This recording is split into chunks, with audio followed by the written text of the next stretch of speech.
Go ahead. Yeah, thanks, Jen. Yesterday, you seemed to dismiss the idea of sending COVID-19 tests to all Americans, but other countries have taken similar aggressive steps to make free testing free available to all citizens.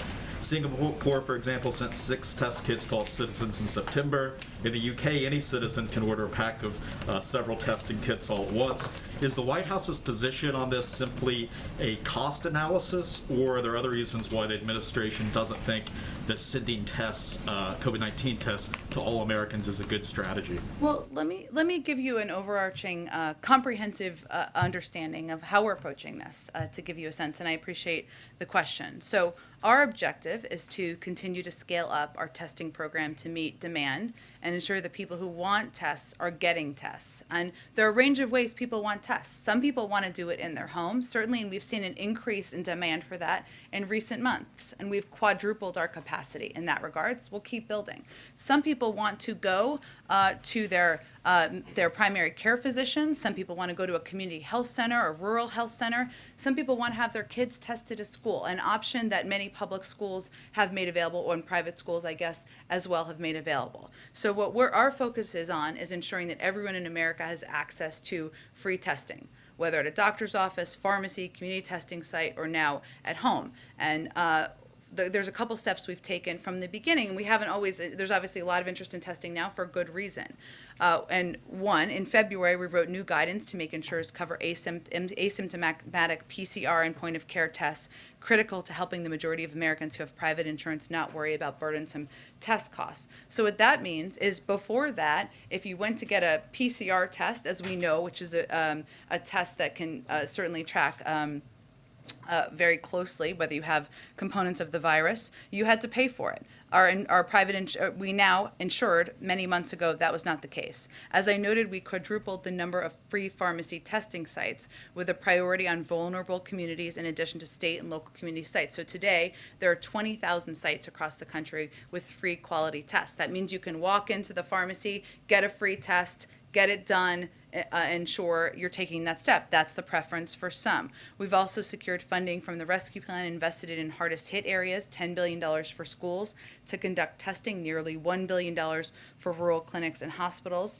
And toward the summer, we also planned for the school year, ensuring school districts had the resources to set up a testing program to ensure kids stayed in school. We also doubled down our work to get testing to congregate settings that were more vulnerable and where demand was higher. As Delta hit in the summer and demand increased for testing, we immediately jumped into action. And as we've seen at-home tests become more in demand, we've taken steps on that front to make them free. So if you have private insurance, we're making sure you'll get reimbursed by your insurer for at-home tests, if that's your preference, if that's what you would like to do. And we made sure that the tests you get from your healthcare provider, like PCR tests, are covered with no copays.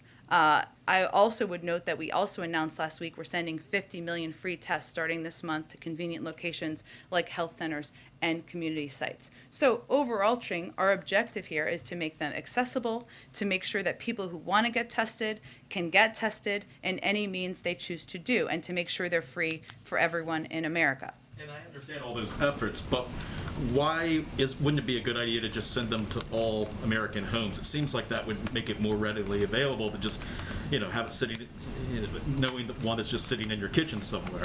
Why isn't that a way that it would be an effective strategy? Well, our assessment is that the best way to make these tests readily available and accessible to people is to make them available, meet people where they are, and make them available at places where people go: community health centers, rural health centers, pharmacies, doctors' offices, schools, and also have a component where people can have tests for free at their home.